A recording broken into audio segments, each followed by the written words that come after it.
बिस्मिल्लाहिर्रहमानिर्रहीम। अस्सलाम वालेकुम। ये आपका अपना डिजिटल प्लेटफॉर्म है। मैं तारिक मतीन हूँ। वल्लाहु खैरुल माकिरीन।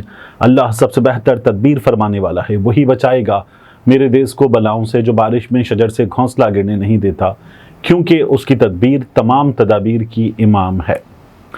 इस वीडियो में एक लेटर जो जारी किया गया है पाकिस्तान तहरीक इंसाफ की जानिब से, मैं आपको दिखाऊंगा, जिसके मुताबिक मरियम नवाज शरीफ साहिबा ने जेल में क्या सहूलत मांगी थी, आपके सामने आएगा। आगे जाकर थोड़ी देर में इसकी बात करेंगे, लेकिन सबसे पहले मैं आपको बताऊं, शेख रशीद अहमद साहब ने एक तहलका खेज बयान दिया है। इस बयान से शेख रशीद अहमद ने पहली बार, जो बार बार कहते हैं ना, मैं गेट नंबर 4 की पैदावार हूँ, मैं GHQ का नुमाइंदा हूँ, मैं GHQ का तर्जुमान हूँ, और बाकियों को बताते कि तुम नहीं जानते इस्टेब्लिशमेंट को, तुम फौज को नहीं जानते, मैं जानता हूँ। ये बात शेख रशीद अहमद साहब ने बार बार की। वही शेख रशीद अहमद साहब जो हैं, वो एक ऐसा बयान दे रहे हैं कि जिस पर यकीन करना कि उनसे नाराज़ी होगी मुश्किल है। मगर शेख रशीद अहमद साहब क्या कहते हैं, इमरान खान साहब की अहलिया बुशरा बीबी के हवाले से मैं सबसे पहले ये आपके सामने रखना चाहूँगा। शेख रशीद अहमद साहब ये कहते हैं कि इस्टेब्लिशमेंट ने उनसे एक काम कहा। वो कहते हैं इस्टेब्लिशमेंट मुझसे नाराज़ है क्योंकि वो बयान नहीं पढ़ा जो मुझे लिख कर दिया गया। शेख रशीद, अब ये शेख रशीद साहब इस्टेब्लिशमेंट के बारे में ये बयान भी दे दें, ये भी मुश्किल है। एक बार शेख रशीद अहमद साहब ने एक बात की थी, वी न्यूज़ ने खबर दी थी, मैंने आपको बताया। फिर शेख रशीद अहमद साहब ने कहा कि ये वाली बात जो थी वो रिपोर्टर ने गलत समझी, वी न्यूज़ ने भी बाद में उस गलत समझने को ऐलान करके बताया अपनी वेबसाइट पर, और फिर वो असल खबर उन्होंने अपनी वेबसाइट से हटा दी थी। लेकिन अब शेख रशीद अहमद साहब कह रहे हैं कि मुझे बयान लिख कर दिया गया, वो बयान मैंने नहीं पढ़ा, एस्टेब्लिशमेंट ने लिख कर दिया था। कहते हैं मुझे जो बयान लिख कर दिया वो इतना अच्छा नहीं था, वो अच्छा नहीं था, इसलिए मेरा ज़मीर नहीं माना कि किसी की बीवी के बारे में नाजेबा बातें करूं। शेख रशीद अहमद ये कह रहे हैं कि एस्टेब्लिशमेंट ने नाजेबा बातें बुशरा बीबी के बारे में उन्हें लिख कर दी कि ये बातें पढ़ो। अगर मैं वो बयान पढ़ देता तो इलेक्शन जीत जाता। शेख रशीद अहमद साहब ये गुफ्तगू करते हैं। उनका ये कहना है कि इस्टेब्लिशमेंट नाराज़ है क्योंकि वो बयान नहीं पढ़ा जो मुझे लिख कर दिया गया। Siyasat.pk को इंटरव्यू दे रहे थे शेख रशीद अहमद साहब, और उन्होंने कहा कि इस्टेब्लिशमेंट की नाराज़गी मुझसे बरकरार है क्योंकि मैंने वो बयान नहीं पढ़ा जो उन्होंने मुझे लिख कर दिया। मेरा ज़मीर नहीं माना कि किसी की बीवी के बारे में नाजेबा बातें करूं। अब ये बयान शेख रशीद अहमद साहब को इस्टेब्लिशमेंट ने लिख कर दिया। फिर कहते हैं जो बयान लिख कर दिया गया था वो इतना अच्छा नहीं था, हालांकि मैंने हलफ दिया है कि मैं ना बुशरा बेगम को जानता हूं, ना कभी उनसे मिला हूं। अब शेख रशीद अहमद साहब कह रहे हैं कि मेरी उनसे मुलाकात तक नहीं हुई, लेकिन मैं उनके बारे में बयान करता, मैं दावे करता कि बुशरा बीबी ऐसी हैं वैसी हैं जैसा मुझे लिख कर दिया गया था। अगर मैं वो बयान पढ़ देता तो मैं इलेक्शन जीत जाता। शेख साहब ये भी कह रहे हैं कि अगर मैं वो बयान पढ़ देता तो इलेक्शन में जीत मेरी होनी थी।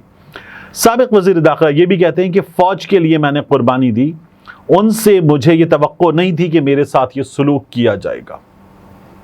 मुझे तवक्को नहीं थी कि मेरे साथ ये सलूक किया जाएगा। हम सब नाकाम हो चुके हैं। इदारों समेत सिर्फ एक अकेला शख्स पूरे निज़ाम को शिकस्त दे चुका है। सिर्फ एक अकेला शख्स पूरे निज़ाम को शिकस्त दे चुका है। 2 महीने मुझे खामोशी इख्तियार रखनी है, कुर्बानी के बाद बड़ी कुर्बानी होगी। वैसे शेख साहब, अल्लाह का वास्ता है, हाथ जोड़ के ऐसे हाथ जोड़े हूँ आपके सामने, ये जो है ना, कुर्बानी के बाद कुर्बानी होगी, ईद के बाद ये हो जाएगा, अगले 15 दिन बड़े अहम हैं, इस महीने में ये हो जाएगा। ये तो अब 45 बरस का हो गया हूँ मैं मीडिया में, ये जो मैंने 20-22 साल गुजारे ना, मैं शुरू से सुन रहा हूँ आपसे, इसके बाद ऐसा हो जाएगा, उसके बाद ऐसा हो जाएगा, 15 दिन अहम है, 3 महीने अहम है, धड़न तख्ता हो जाएगा। ये मैं आपसे मुसलसल सुन रहा हूँ, और जो बातें आप करते हैं उनमें से बहुत कम ठीक होती हैं। लेकिन बहरहाल कुर्बानी के बाद बड़ी कुर्बानी होगी, ये बता रहे हैं शेख साहब। अवामी मुस्लिम लीग के सरबरा ये भी कहते हैं कि जून अहम महीना है। फिर हाथ जोड़ लूं मैं, अगले 45 दिन अहम है। फौज की इज्जत हमें जान से ज्यादा अजीज है। अब ये उससे आगे आ गए। लेकिन ऐसे क्या पैगाम जा रहा है? मुल्क में अब सियासी फैसले होंगे, लोग तंग आ गए हैं, मुल्क को तबाही से बचाया जाए।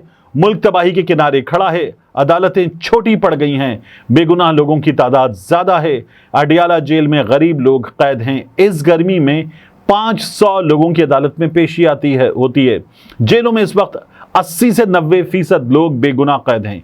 मेरी हमदर्दाना दरख्वास्त है कि इस ईद पर बेगुनाह लोगों को आम मुआफ़ी दे दी जाए। फिर वो आलिया हमजा के बारे में, सनम जावेद के बारे में भी बात करते हैं कि पढ़ी लिखी ख़वातीन हैं, इनकी रिहाई के लिए रिहाई के बाद दोबारा गिरफ्तारी काबिल मुजम्मत है। इनकी रिहाई के लिए हुकूमत को सोचना चाहिए। मुल्क की हालात से तंग सरमायाकार मुल्क से बाहर जा रहे हैं, तो ऐसे हालात में बैरून मुल्क से कौन अपना सरमाया लेकर पाकिस्तान आएगा। मियाँ साहब भी सही बात है, वो चाइना गए थे कि वहाँ मौके देख रहे हैं, और मुल्क में अपना सरमाया लगाएगा। मुल्क को तबाही से निकालने के लिए सोचना होगा। बेगुनाह लोगों की रिहाई के लिए हुकूमत को सोचना चाहिए। ये शेख रशीद अहमद साहब की गुफ्तगू है। अब शेख रशीद अहमद जैसा आदमी अगर ये कहे कि मुझसे इस्टेब्लिशमेंट नाराज़ है, मुझे बुशरा बीबी के बारे में बयान लिख कर दिया था, बयान अच्छा नहीं था, ये हमारी, आई एम रियली सॉरी, लेकिन ये हमारी स्टेट ऑफ अफेयर्स है, बहुत बुरा है यह हाल। सियासत होनी चाहिए, सियासत में जो इदारे भी कर रहे हैं वो भी पहले भी हुआ है, अब भी हो रहा है, अब ज़्यादा हो रहा है। ये तो मेरी राय है कि अब पहले से कहीं ज़्यादा हो रहा है।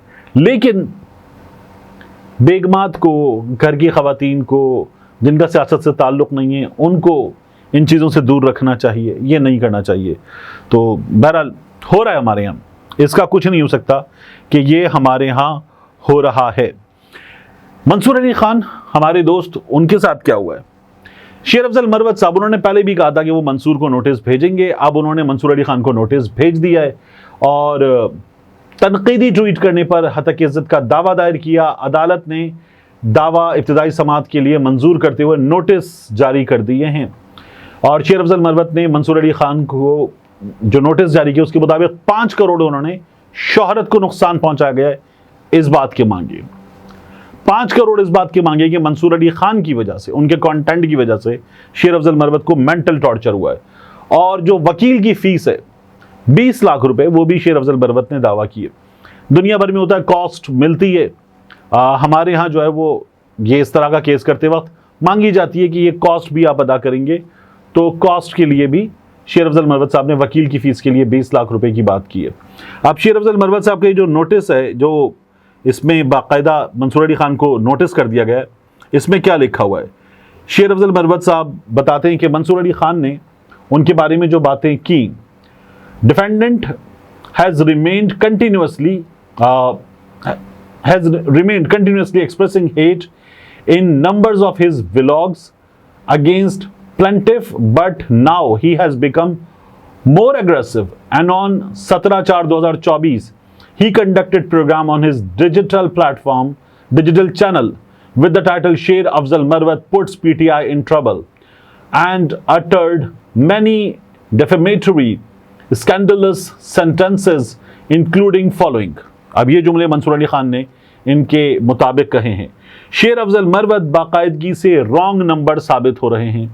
ये जुमला पाकिस्तान तहरीक इंसाफ को इसने शर्मिंदगी की उस नहज पर ला खड़ा किया है कि वो किसी को मुंह दिखाने के काबिल नहीं रहे। इसने पाकिस्तान और सऊदी अरब के ताल्लुक को भी वाड़ने की पूरी कोशिश की है। शेर अफजल मरवत साहब कहते हैं ना वड़ गया, तो वो ये कह रहे हैं कि मंसूर ने कहा वाड़ने की पूरी कोशिश की है पाकिस्तान और सऊदी अरब के ताल्लुकात को। इसको 16, 17, 18 साल के लौंडे लपाड़ों ने लीडर बना दिया।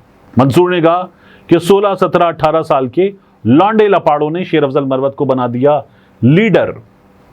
आगे वो कहते हैं मुझे पंजाब में इसका इंतजार है, आइए 2-2 हाथ करते हैं। मंसूर कह रहे हैं कि आइए 2-2 हाथ करते हैं। शेर अफजल मरवत ने ये भी लिखा हुआ है।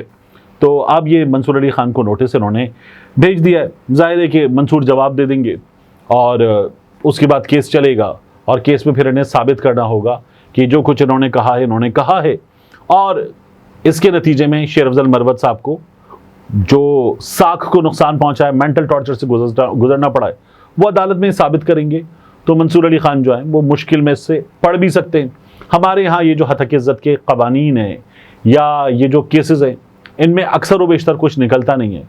और हमारी अदालतों में जो पेस है केस चलने का, वो इतना लंबा बैकलॉग है कि वो बरसों चलता है।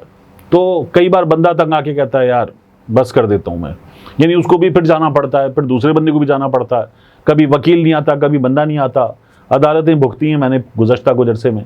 तो ये तमाम चीज़ें जो है वो मैं जानता हूँ कि किस तरह से हमारे यहाँ हो रही हैं, हमारे सामने की बात है। तो ये पाकिस्तान में चलता रहता है। आखिर में पाकिस्तान तहरीक इंसाफ का सवात में जलसा, एक तो जलसा जब आपने रवात में पिंडी में नहीं किया तो फिर आपको सवात में जलसा उससे कहीं बड़ा करके दिखाना चाहिए था। वह आपकी हुकूमत है। अच्छा बड़ा जलसा किया, लेकिन इससे भी बड़ा होना चाहिए था। दूसरा, इस जलसे से जो खिताब किया है अली अमीन गंडापुर ने, वो बिल्कुल गंडापुरी खिताब है। गंडापुर साहब जिस तरह से वो अपनी तकरीर में ज़बान से लठ मारते हैं और वो बल्कि गंडासा चला देते हैं, वही खिताब था। वो कहने लगे रिश्वत के खिलाफ हमारा जिहाद है, जो जंगल काटे उसके हाथ काट दो, ये उन्होंने कहा। फिर उन्होंने कहा कि खुदा की कसम, इस्लामाबाद तो क्या, तुम पाकिस्तान में नहीं रहोगे, पाकिस्तान तुम्हारे बाप का नहीं। 2 दिन में कश्मीर वालों ने तुम्हारी हवा निकाल दी, पश्तून निकल आया तो तुम्हारा पता भी नहीं चलना। अली अमीन गंडापुर ये कह रहे हैं। फिर वो कहते हैं, ये इनकी गुफ्तगू है, गंडापुर साहब इस तरह की बात अभी कुछ दिन पहले भी कर चुके हैं, बिलावल के ऑक्सफोर्ड में एडमिशन के हवाले से भी, कि उसने फॉर्म में क्या लिखा है, ही शी वगैरह, ये बातें भी कर चुके हैं जो नहीं करनी चाहिए। आप कहते हैं जरदारी, ओए शब्बो, अब ये शब्बो शायद शहबाज शरीफ साहब को कह रहे हैं ये, ओए शब्बो, ओए बिल्लो, नवाज शरीफ तू तो अंग्रेजों का नौकर है। अब ये तू तड़ाक करके इस तरह की बात आप उससे ज्यादा सख्त तरीन अल्फाज में, इससे ज्यादा एग्रेशन के साथ बात कर सकते हैं, और वो सख्त तरीन अल्फाज जो हैं वो गैर पार्लिमानी भी नहीं होंगे, ये हो सकता है। लेकिन ये जो ओए शब्बो ओए बिल्लो है, इससे बचना चाहिए। और तू अंग्रेजों का नौकर है की जगह आपसे बड़े हैं, तुम भी कर सकते हैं, आप भी कर सकते हैं, और आप कह के भी बहुत जारहाना अंदाज में जवाब दिया जा सकता है। तो गंडापुर साहब को ये सीखना चाहिए, हमारे आबा-ओ-अजदाद ने अंग्रेजों को भगा दिया, तुम किस बाग की मूली हो, मूली वैसे खेत की होती है। फिर वो कहते हैं मुल्क शख्सियात के फैसलों से नहीं, आइन से चलते। बिल्कुल ठीक बात है। आइन तोड़ने वालों सुन लो, हम फांसी पर लटकाएंगे। अब गंडापुर साहब ये जो नहीं हो सकता ना, वो बातें नहीं करनी चाहिए, बड़ी मुसीबत होती है बाद में। आप 15 दिन की डेडलाइन दे देते हैं, नहीं होता तो फिर कुछ नहीं होता। आप डेडलाइन देते हैं, आप कहते हैं फॉर्म 45 वाले, फॉर्म 47 वाले नहीं बैठेंगे, फिर आप उनके साथ प्रेस कॉन्फ्रेंस कर लेते, बड़ी मुसीबत होती है। उस प्रेस कॉन्फ्रेंस में भले आप कह दें कि ये फॉर्म 47 वाले हैं, लेकिन मुसीबत होती है। फिर ये जो फाटा पाटा पे टैक्स लगाने की बात हो रही है, इस पर भी उन्होंने कहा कि तुम्हारा बाप भी हमारे ऊपर टैक्स नहीं लगा सकता। आओगे कदमों पर, जाओगे कंधों पर, आओगे कदमों पर, जाओगे कंधों पर। हुजूर वाला, ये बातें नहीं की जाती, ये बातें आप कर भी नहीं सकते। यानी मैं बात करने की नहीं कि अपने मुंह से बात नहीं निकाल सकते, इन बातों पर अमल दरामद भी नहीं कर सकते जो आप कह रहे हैं कि खैबर पख्तूनख्वा निकल आएगा, ये कर देंगे, आओगे कदमों पर, जाओगे कंधों पर, ये नहीं हो सकता। तो फिर जो बातें आप नहीं कर सकते वो बातें नहीं करनी चाहिए। और अगर ये बातें आप कर सकते तो ये सीधी लाकानूनियत है, बदअमनी है, तशद्दुद है, इसमें कोई आपके साथ खड़ा नहीं होगा।